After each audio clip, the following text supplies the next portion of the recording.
Bon, on va pas se mentir, c'est devenu un peu difficile ces jours-ci de garder le moral. Donc je fais cette vidéo pour vous parler du livre que je suis en train de lire parce que il est en train de me booster en fait. C'est un livre qui donne de l'espoir, qui donne du fuel vraiment pour la lutte et pour reconstruire de la confiance collectivement. Enfin bref, c'est un gros banger. Ce livre, c'est Tout pour tout le monde de M.E. O'Brien et Eman Abdelhadi. C'est un roman de science-fiction qui est méconnu en France, mais je pense qu'un max de gens devraient le lire. Dans ce récit, on a deux historiennes qui vont mener des entretiens pour raconter la commune de New York. On est en 2072 et le monde n'est plus le même car la commune a réussi. Pour celles et ceux qui ne le savent pas, la Commune, c'est un vrai événement historique. À la fin du 19e siècle en France, plusieurs villes s'étaient insurgées contre le gouvernement et elles ont commencé à mettre en place d'autres systèmes politiques plus démocratiques, plus égalitaires, où tout le monde participait et c'était trop bien. À l'époque, les communes ont été réprimées de manière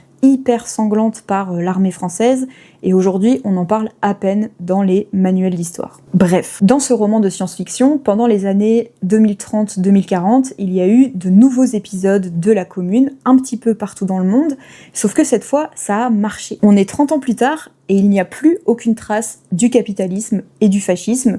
Donc on a gagné quoi. Et deux historiennes vont nous raconter comment ça s'est passé et pour ça elles interviewent des personnes qui étaient là à l'époque et qui ont participé. C'est un roman trop passionnant qui parle de lutte mais qui est tendre aussi parce que ça laisse énormément de place au care et vraiment ça nous explique point par point le déroulé d'une révolution réussie. Vraiment, je vous le conseille à 1000%, surtout en ce moment. C'est un petit éditeur indépendant qui l'a traduit en français, donc ne vous étonnez pas, si jamais vous le commandez en librairie, ça mettra peut-être un petit peu de temps à arriver, mais je vous jure que ça vaut le coup. Au pire, c'est un livre qui vous remontera le moral plus tard. D'ailleurs, je pense que je vais commencer une série de vidéos sur des livres comme ça qui redonnent de la force et de l'espoir, donc n'hésitez pas à vous abonner si jamais ça vous intéresse.